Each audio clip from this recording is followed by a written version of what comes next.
call the work session to order, please. Do we need to call the roll, Beth? Okay, good. Since I don't have an agenda up here, first item on the agenda is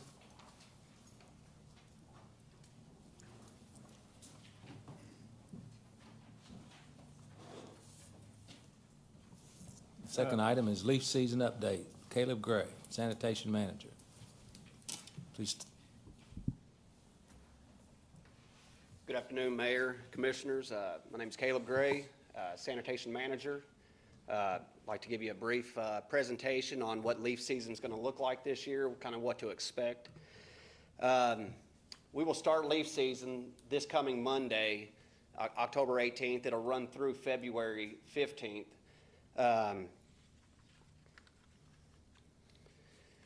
This year we'll be starting in Zone 9A. The boundaries for this zone is Sherm Road to Tamarack, Frederick Street to Lewis Lane. We'll complete 3 passes during that time from October to February.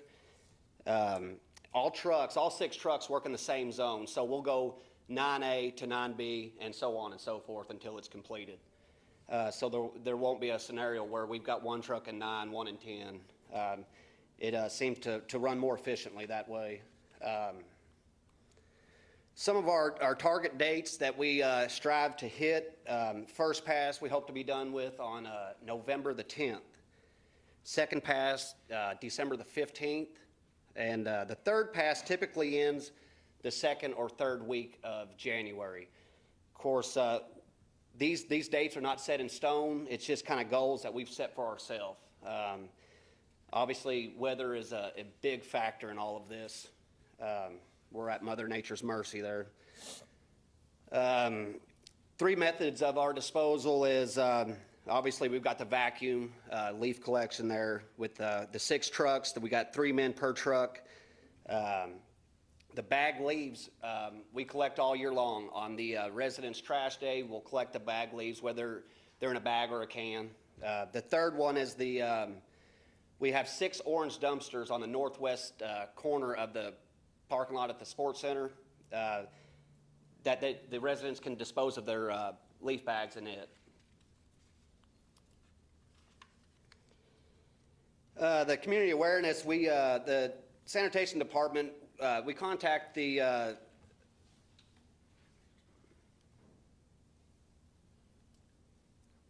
sorry about that. We'll contact the newspaper and the radio at the conclusion of each day, informing them of what zone we'll be working in the next day. Residents can also find the zones that we'll be working on that day by accessing the city website, and there's a drop-down menu for the sanitation department.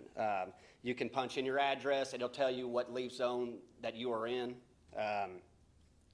Residents can also access the city website and register for text alerts. So you'll get a text alert daily letting you know what zone we'll be working in.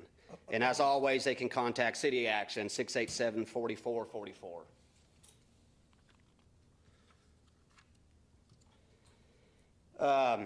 Some of the things that we ask from our customers are we prefer the leaves to be raked curbside in the yard, not in the street. Obviously, it causes flooding, and it's against city ordinance. Do not mix your limbs and trash together. It causes damage to the machines, stopping them up. Do not block the leaf piles. A lot of residents, they also want to water down these leaves to keep them in the pile. Well, unfortunately they freeze and it causes damage to our equipment. Another thing is a big problem that we see every year is water meter lids being covered. There's no way of knowing where they're at until it's too late a lot of times, and it does significant damage to the machines. Our hours of operation is normal 6 to 2:30. As the tonnage increases and the demand for it, we will go to 10-hour days. So we'll work from 6 to 4:30 and then work 6 to noon on Saturdays to meet these deadlines.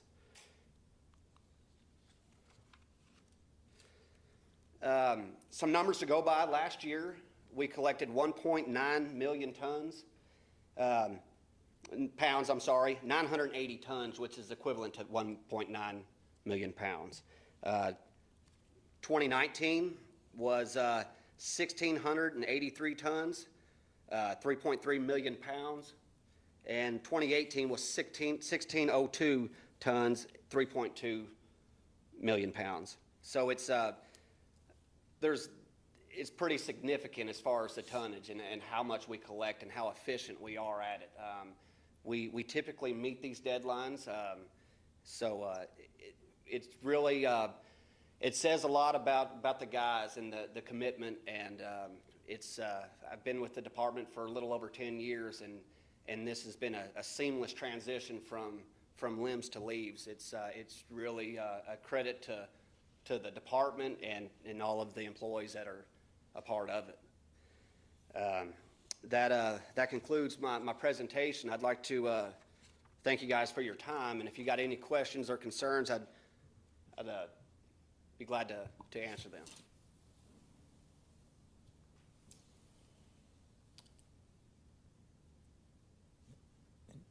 Any Thank you. questions? So do you have enough, how many vehicles do you use for this, or are we using subcontractors? Is it all city employees, or do we have a subcontractor? Because I've seen, I think, Yes. sometimes it's another company, you know. Yes, sir. So what we had, the drivers are all full-time employees with the department. What we do seasonally is we reach out and get anywhere from 12 to 13 seasonal temps to, for the boots on the ground, if you will, the rakers and the ones running the hose. So we've got a driver that drives the truck, we've got a raker, and then we've got a hose man. The seasonal temps are the ones that are the boots on the ground. And we keep them on board from October through the first to middle of February. Usually things are winding down by that second and third week in January, so it's on a call-in basis basically up until the 15th of February. So they're very valuable. Without them, this job is much, much harder. Thank you, and thank you. Yes, sir. For Yes, you sir. and your crew's great work. Thank you. We appreciate that. Anybody else? Thank you, sir. Thank you. Next item on the agenda, Edge Ice Center update. Ms. Bodenheimer. Good afternoon, Mayor, Commission. Thank you for having me today. Carrie Bodenheimer, Recreation Superintendent for the Parks and Recreation Department. I'm here to give you an update on the Edge Ice Center, the coolest place in town. I hope you've heard that tagline over the last few years. It is the coolest place in town. So the Edge, I'm going to need my glasses, I think. I apologize. This angle is different than what I expected. Age is a terrible thing.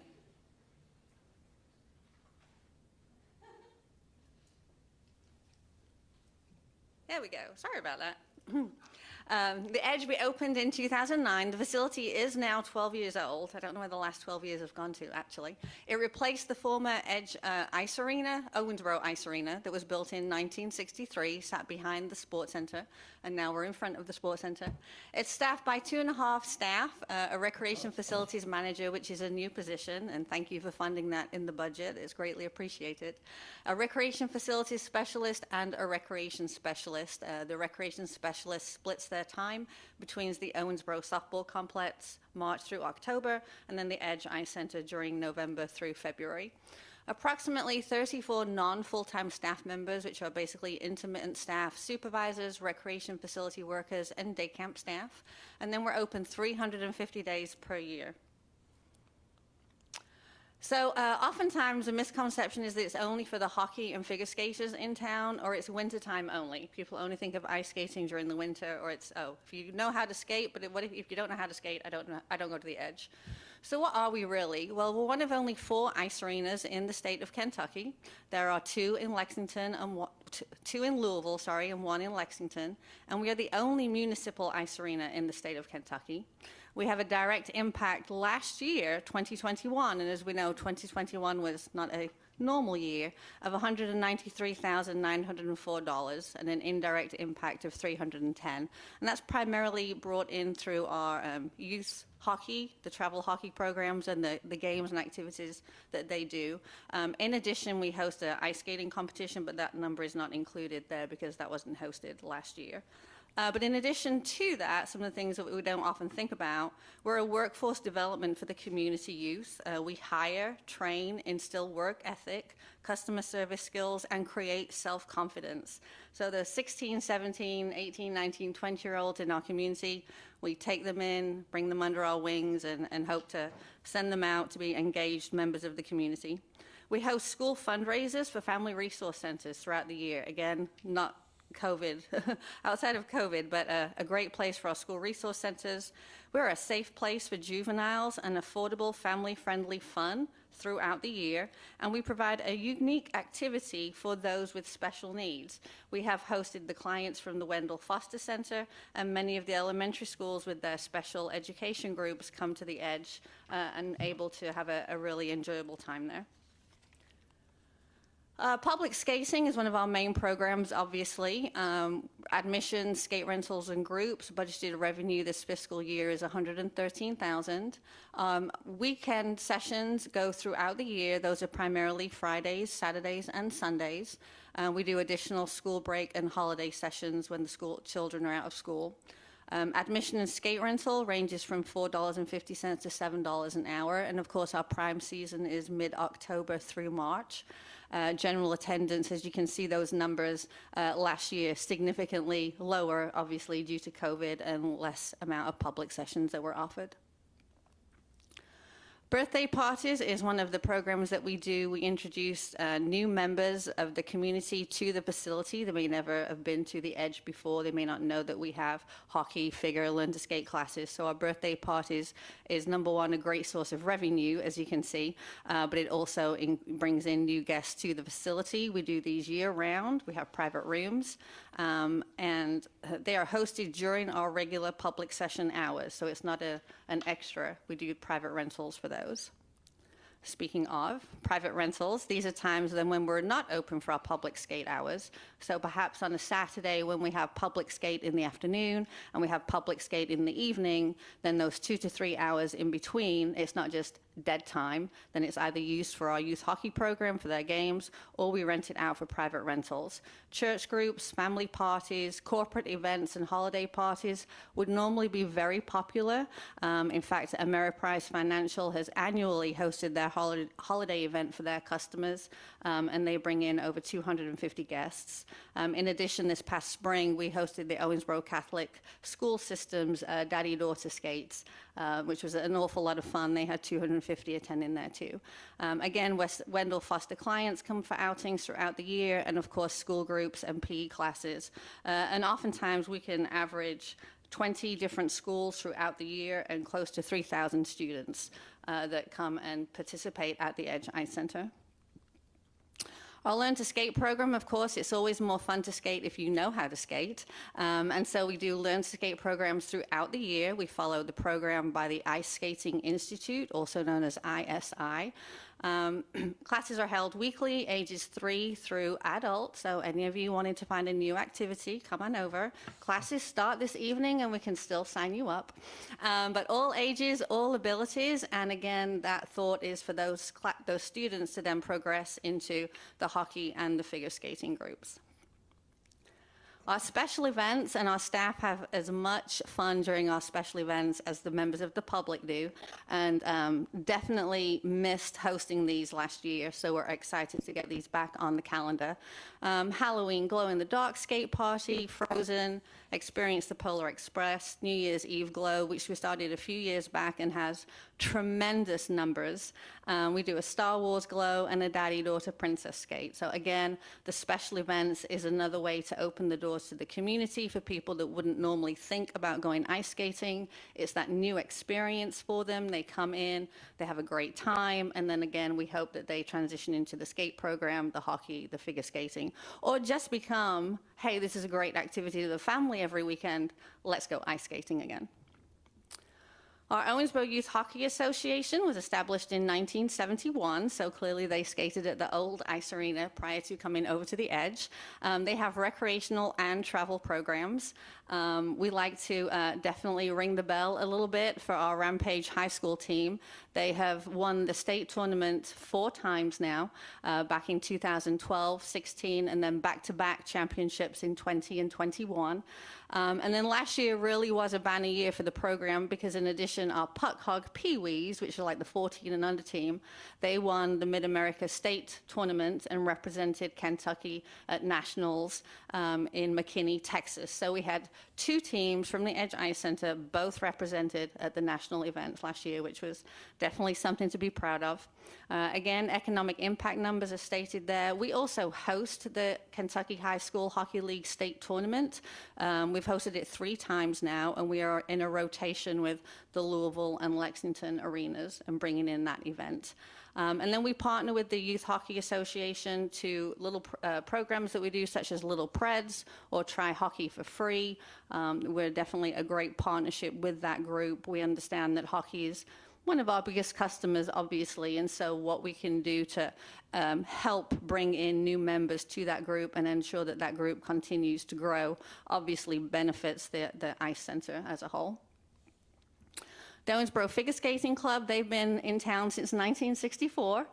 They are affiliated with the United States Figure Skating Association. They do competitions outside of state, and they also help with the hosting of the invitational competition that we do here at the Edge Ice Center.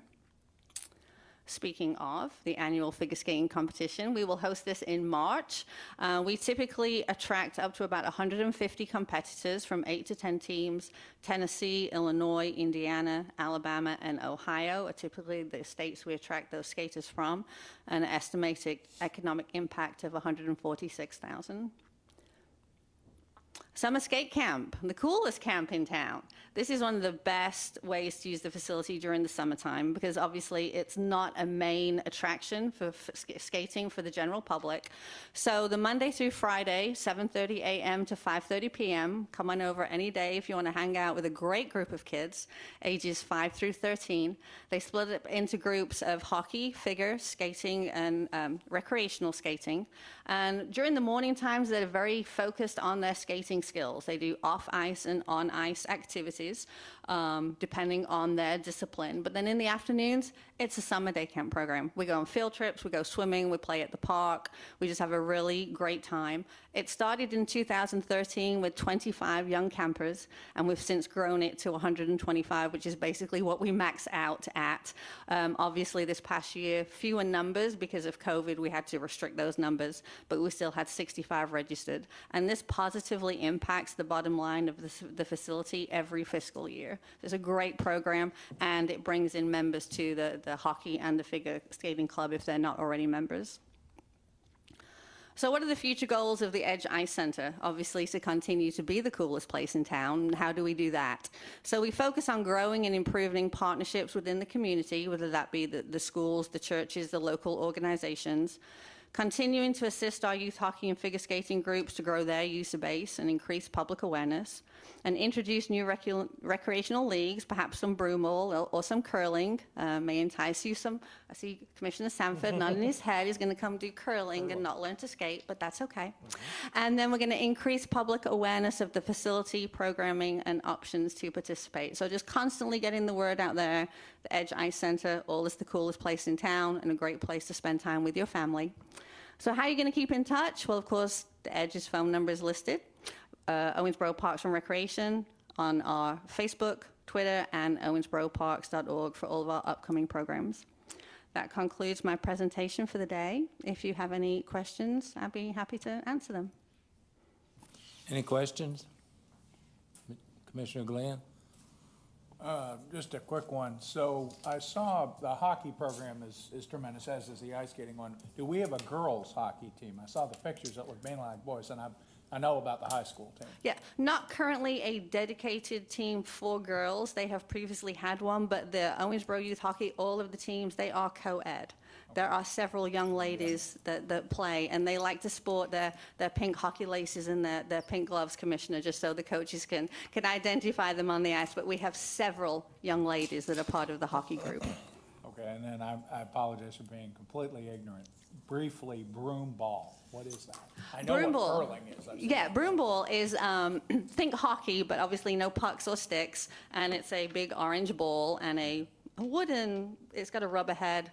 Field hockey, but on ice, maybe a way to describe it. Okay, I just didn't know. If it was- It's a lot of fun, and the school groups love to play it. So when the PE classes are on the ice, they always clamor to play broom ball. So we have broom ball on one side and regular skating on the other side.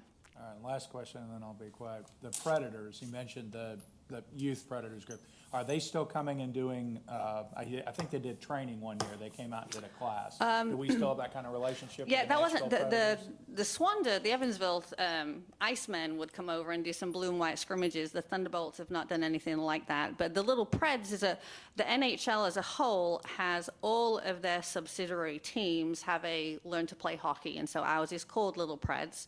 So it's not only offered here, but it's any of the other rinks within our territory. It's a 6-week class, and they help sponsor the program.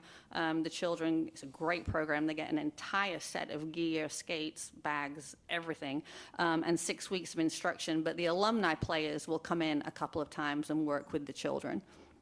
Okay, so tied to that, have you ever thought of doing a field trip to a Predators game? You know, where you could actually make it an event and you could make some money, but you'd also, take them down to a game once Yeah. COVID's kind of cleared up. Have not, but we can put that on the list, Commissioner. I think it'd be a great idea. I mean, they're only 2 hours away.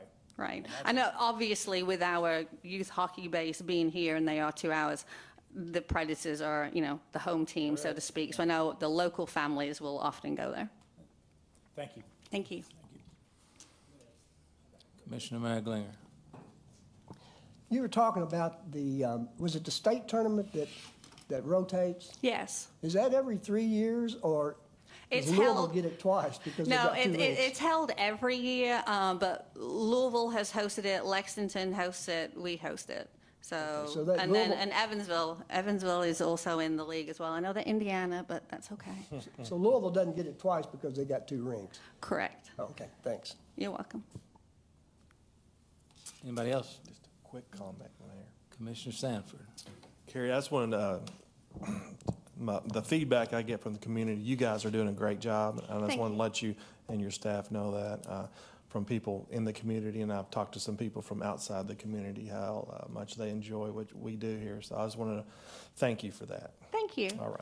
I'll pass that That's along it. to the staff. They do they're the boots on the ground. Yeah, they do a great job. Thank you. Your turn. My microphone isn't working. Dr. Carey, you mentioned the summer skating. Is there any kind of bus service over to the rink for, to help kids get to and from there? During the Not summer? a dedicated, but we are on the bus routes with being right on Parish Avenue. There's a bus stop basically right outside the ice arena. You also mentioned admission being from $4 to $7. I thought you said per hour. When you No, that's the public skate. So if you come skating on a Saturday afternoon and you can skate from 1 till 3:30 p.m. and it will just cost you $5, and that is going to include $6 includes your admission and your skate rental. It's $4.50 if you have your own skates, and the $7 fee is for the evening sessions, Fridays and Saturdays. They're $1 more than the afternoon sessions. Okay. Thank you, Ms. Bodenheimer. Thank you. City projects list, city manager. Thank you, Mayor. As it is every month, the project list was in your packet, so I hope you had a chance to review that. I've asked Leland to give Commissioner a quick update on a couple of the key projects that were in the YCV budget, or the Your Community Vision capital budget for the year. We recently opened bids for the Police Training Center and for the expansion of Fire Station 2, which is the station on Highway 54. So I've asked Leland just to provide some quick comments and updates on those, and then after that, we're happy to address any other questions you might have. Mayor and Commission, give you a quick update on Fire Station number 2, which is one of the newest projects we have coming into the construction phase, along with the Police Training Center as well. Both of those projects, I'm happy to say, came in under bid, which we were quite happy, under budget, I'm sorry. in their bids. The fire station came in at $784,800, and the police station came in, or police training center came in at $756,000. Both of those projects are not without challenges. With COVID, a lot of the supplies and the different pieces that are used in consumables in the projects have lead times associated with those, from air conditioning and heating equipment to piping and other pieces that go along with that. Fire station number 2, we're working with those different individuals that are the subs for the contractor, determining those lead times to see which piece and how that project's going to start, to make sure that we don't displace those firefighters any longer than we have to. That is going to be a little bit of a challenge. We're working with a local group there to find them a reasonable place to accommodate them, to keep the station rolling and servicing that area, and working through the logistics of those deals. The police department is a little different. Obviously, they use their training center, but we're moving into the cooler weather. They will still do some training. They have an electronic training aspect that they'll be incorporating into this project that they'll be able to use as well. But this, once we tear that building down, we are offsetting their ability to use a building on the training site, but they can still go back to their classroom and their community room at OPD and do some of those trainings as well. If there's no questions on those projects or any other projects, be happy to answer. Anybody have any questions? I Mr. just Glenn. have one question for you, Leland. So on Fire Station 2 renovation, do you have any idea, you're gonna have to move those folks out of there? We will. And I'm hearing rumors about 2 possible locations, and as you could imagine, they probably like one, but just give the rationale. How are you gonna make that decision? Because I know it'll be a difficult one. You know, cost is always associated with that, but public safety being the first and most important. And we're working with the fire department to vet out both of those locations to see which one meets the needs best. Obviously, one has a cheaper price associated, but both will allow them, are basically closely located together, and they'll still be within their service area, so they'll be able to aid in those emergency situations, fires and whatnot. And hopefully within the next week or 2, we'll have those details fleshed out and be able to make that decision. Making a decision in the next week, 10 days. Correct. Thank you, Mayor. Appreciate it. Okay, anybody else? Okay. I'll move to adjourn. Can I have a second, please? Do you have anything else? Nobody else had anything on the list, right? All in favor indicate by saying aye. Aye.